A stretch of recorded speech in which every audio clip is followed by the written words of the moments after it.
అయోధ్యలో ప్రధాని మోదీ మాట్లాడుతున్నారు. లైవ్ చూద్దాం. में आने वाले हर यात्री को धन्य करेगा। महर्षि वाल्मीकि द्वारा रचित रामायण वो ज्ञान मार्ग है जो हमें प्रभु श्री राम से जोड़ती है।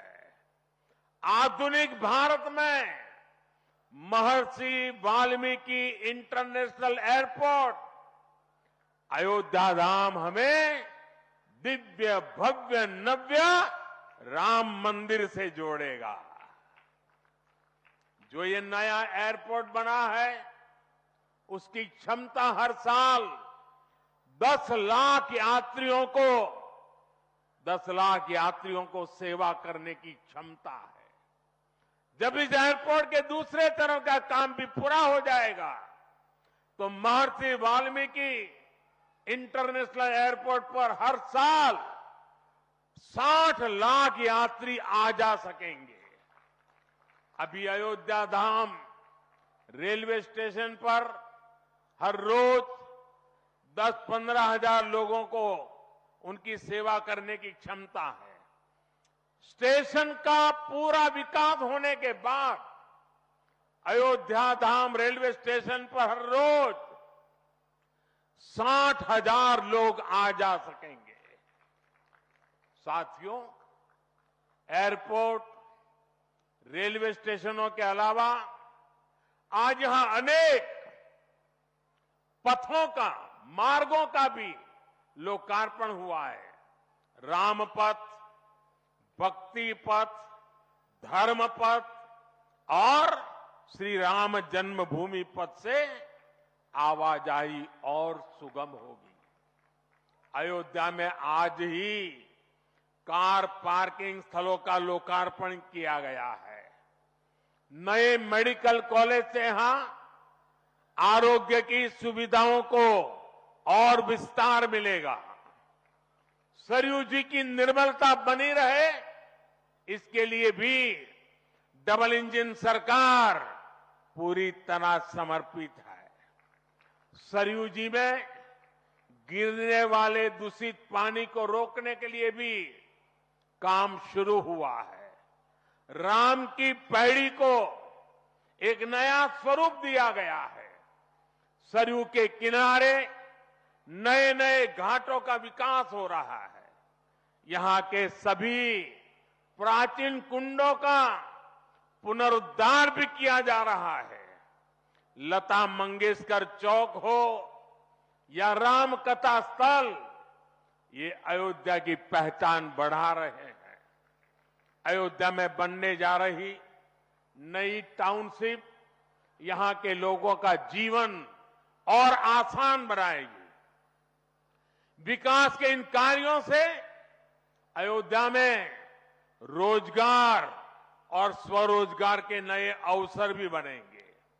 इससे यहां के टैक्सी वाले, रिक्शा वाले, होटल वाले, ढाबे वाले, प्रसाद वाले, फूल बेचने वाले, पूजा का सामग्री बेचने वाले, हमारे छोटे मोटे दुकानदार भाई, सभी की आय बढ़ेगी। मेरे परिवारजनों, आज यहां आधुनिक रेलवे के निर्माण की तरफ एक और बड़ा कदम देश ने उठाया है। वंदे भारत और नमो भारत के बाद आज एक और आधुनिक ट्रेन देश को मिली है। इस नई ट्रेन सीरीज का नाम अमृत भारत ट्रेन रखा गया है। वंदे भारत, नमो भारत और अमृत भारत ट्रेनों की ये त्रिशक्ति भारतीय रेलवे का कायाकल्प करने जा रही है। इससे बड़ी खुशी की बात क्या हो सकती है कि पहली अमृत भारत ट्रेन अयोध्या से गुजर रही है। Delhi Darbhanga Amrit Bharat express train Delhi, UP, Bihar के लोगों की यात्रा को आधुनिक बनाएगी। इससे बिहार के लोगों के लिए भव्य राम मंदिर में विराजने जा रहे रामलला के दर्शन को और सुगम बनाएगी। ये आधुनिक अमृत भारत एक्सप्रेस ट्रेन विशेष रूप से हमारे गरीब परिवार, हमारे श्रमिक साथियों को बहुत मदद करेगी। श्री रामचरित मानस में गोस्वामी तुलसीदास जी ने कहा है, परहित सरिस धर्म नहीं भाई, पर पीड़ा सम नहीं अदमाई। अर्थात दूसरों की सेवा करने से बड़ा और कोई धर्म, कोई और कर्तव्य नहीं है। आधुनिक अमृत भारत ट्रेनें गरीब की सेवा इसी भावना से ही शुरू की गई है। जो लोग अपने काम के कारण अक्सर लंबी दूरी का सफर करते हैं, जिनकी उतनी आमदनी नहीं है, वे भी आधुनिक सुविधाओं और आरामदायक सफर के हकदार हैं। गरीब के जीवन की भी गरिमा है। इसी ध्येय के साथ इन ट्रेनों को डिजाइन किया गया है। आज ही पश्चिम बंगाल और कर्नाटका के साथियों को भी उनके राज्य की पहली अमृत भारत एक्सप्रेस ट्रेन मिली है। मैं इन राज्यों को भी अमृत भारत ट्रेनों की बधाई दूंगा। मेरे परिवारजनों, विकास और विरासत को जोड़ने में वंदे भारत एक्सप्रेस बहुत बड़ी भूमिका निभा रही है। देश की पहली वंदे भारत एक्सप्रेस ट्रेन काशी के लिए चली थी। आज देश के 34 रूट पर वंदे भारत एक्सप्रेस ट्रेनें चल रही है। काशी, वैष्णो देवी के लिए कटरा, उज्जैन, पुष्कर, तिरुपति, शिरडी, अमृतसर, मदुरई, आस्था के ऐसे हर बड़े केंद्रों को वंदे भारत जोड़ रही है। इसी कड़ी में आज अयोध्या को भी वंदे भारत ट्रेन का उपहार मिला है। आज अयोध्या धाम जंक्शन, आनंद विहार वंदे भारत शुरू की गई है। इसके अलावा आज कटरा से दिल्ली, अमृतसर से दिल्ली, कोयम्बटूर बेंगलुरु, मंगलुरु मडगांव, जालना मुंबई, इन शहरों के बीच भी वंदे भारत की नई सेवाएं शुरू हुई है। वंदे भारत में गति भी है, वंदे भारत में आधुनिकता भी है और वंदे भारत में आत्मनिर्भर भारत का गर्व भी है। बहुत ही कम समय में वंदे भारत से 1.5 करोड़ से अधिक यात्री सफर कर चुके हैं। विशेष तौर पर युवा पीढ़ी को ये ट्रेन बहुत पसंद आ रही है। साथियों, हमारे देश में प्राचीन काल से ही तीर्थ यात्राओं का अपना महत्व रहा है, अपना गौरवशाली इतिहास रहा है।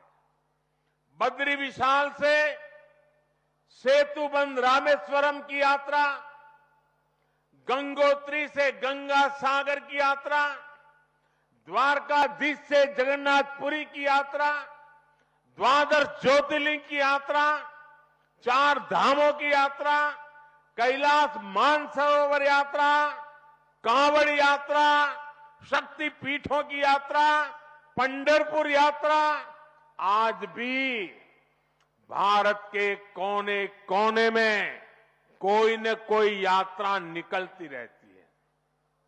लोग आस्था के साथ उनसे जुड़ते रहते हैं। तमिलनाडु में भी कई यात्राएं प्रसिद्ध हैं। शिवस्थल पाद यात्रिरई, मुरुगनंकु कावड़ी यात्रिरई, वैष्णव तिरुपति यात्रिरई, अस्मन तिरुत्तल यात्रिरई, केरला में सबरीमाला यात्रा हो, आंध्र तेलंगाना में मेदाराम में समक्का और सरक्का की यात्रा हो, नागोबा यात्रा, इनमें लाखों की संख्या में श्रद्धालु जुड़ते हैं। यहां बहुत कम लोगों को पता होगा कि केरला में भगवान राम और उनके भाइयों भरत, लक्ष्मण और शत्रुघ्न के धाम की भी यात्रा होती है। ये यात्रा नालंबम यात्रा के नाम से जानी जाती है। इसके अलावा देश में कितनी ही परिक्रमाएं भी जारी रही है।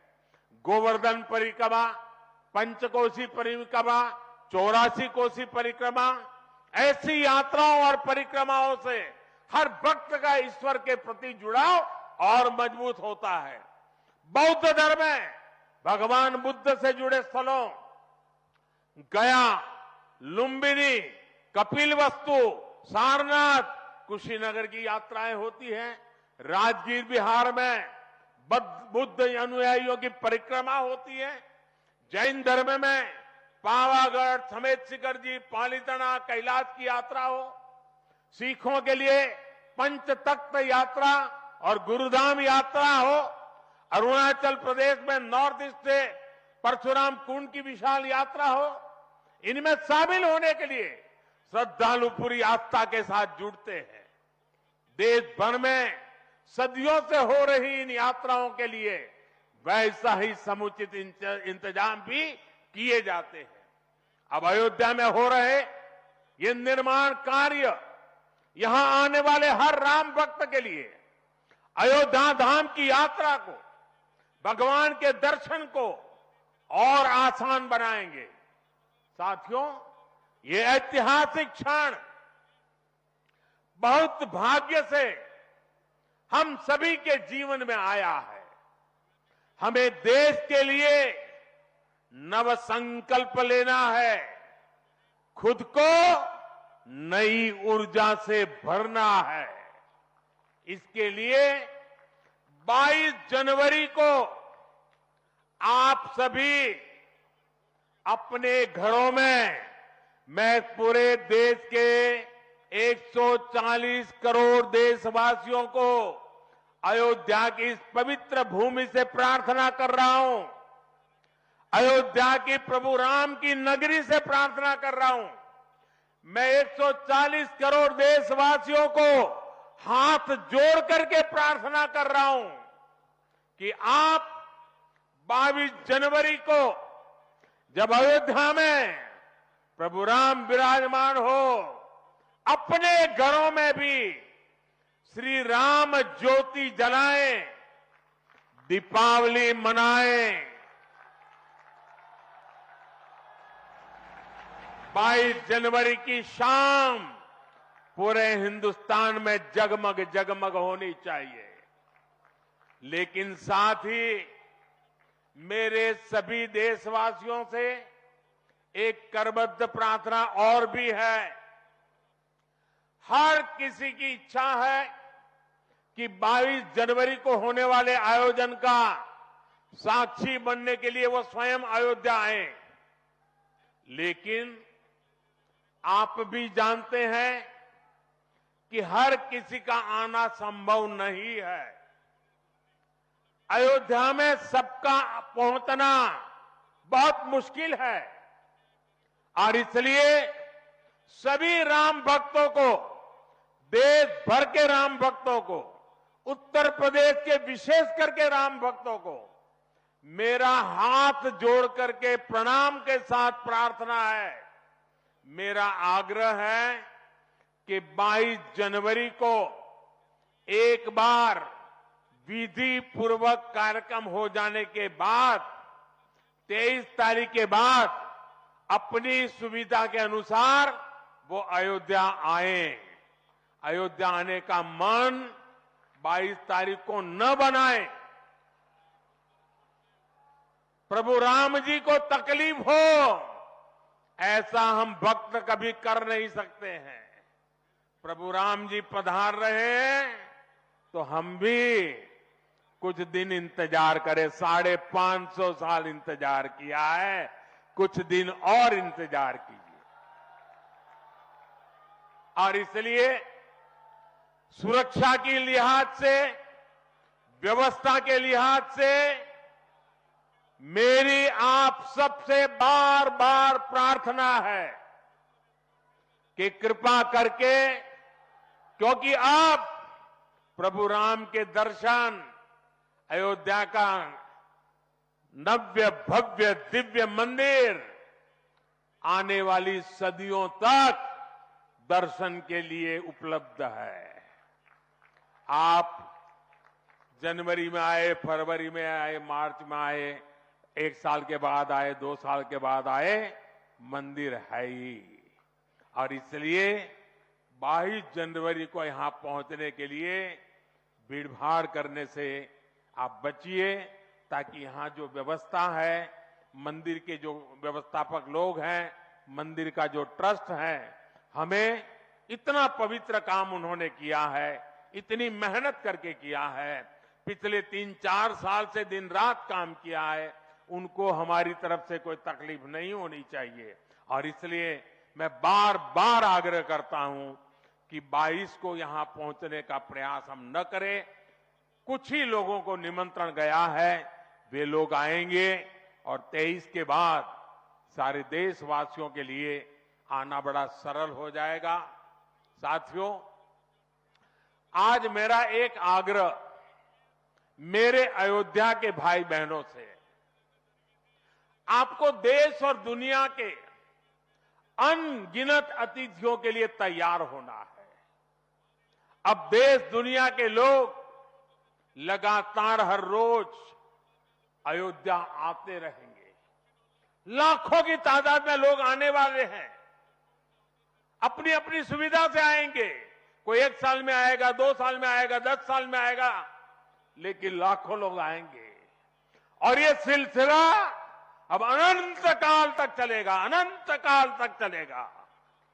इसलिए अयोध्या वासियों को, आपको भी एक संकल्प लेना है, और ये संकल्प है अयोध्या नगर को भारत का सबसे स्वच्छ शहर बनाने का। ये स्वच्छ अयोध्या, ये अयोध्या वासियों की जिम्मेदारी है, और इसके लिए हमें मिलकर हर कदम उठाना है।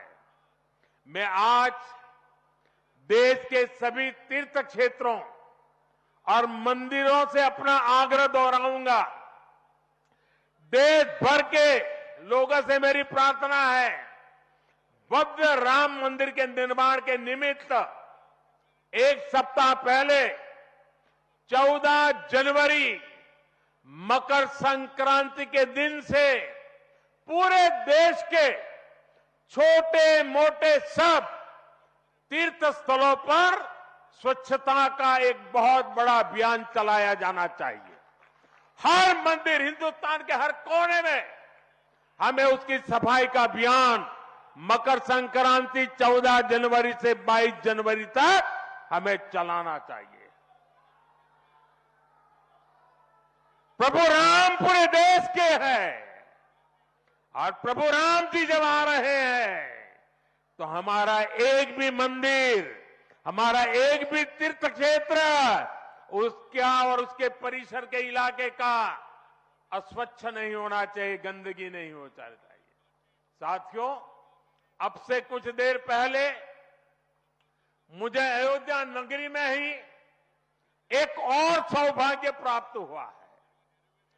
आज मुझे खुशी है ये बताते हुए कि उज्ज्वला गैस कनेक्शन की 10 करोड़वीं लाभार्थी बहन के घर मुझे जाकर के चाय पीने का मौका मिला।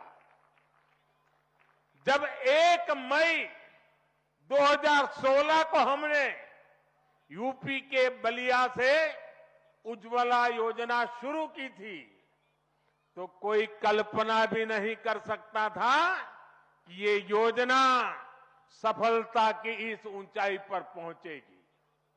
इस योजना ने करोड़ों परिवारों का, करोड़ों माताओं बहनों का जीवन हमेशा के लिए बदल दिया है। उन्हें लकड़ी के धुएं से मुक्ति दिलाई है। साथियों, हमारे देश में गैस कनेक्शन देने का काम 60-70 साल पहले शुरू किया गया था। 6-7 दशक पहले। लेकिन 2014 तक हालत ये थी कि 50-55 साल में सिर्फ 14 करोड़ गैस कनेक्शन ही दिए जा चुके थे। यानी 5 दशक में 14 करोड़, जबकि हमारी सरकार ने 1 दशक में 18 करोड़ नए गैस कनेक्शन दिए हैं। और इस 18 करोड़ में 10 करोड़ गैस कनेक्शन मुफ्त में दिए गए हैं, उज्ज्वला योजना के तहत दिए गए हैं। जब गरीब की सेवा की भावना हो, जब नियत नेक हो, तो इसी तरह से काम होता है, इसी तरह के नतीजे मिलते हैं। आजकल कुछ लोग मुझसे पूछते हैं कि मोदी की गारंटी में इतनी ताकत क्यों है? मोदी की गारंटी में इतनी ताकत इसलिए है क्योंकि मोदी जो कहता है वो करने के लिए जीवन खपा देता है। मोदी की गारंटी पर आज देश को इसलिए भरोसा है क्योंकि मोदी जो गारंटी देता है उसे पूरा करने के लिए दिन रात एक कर देता है।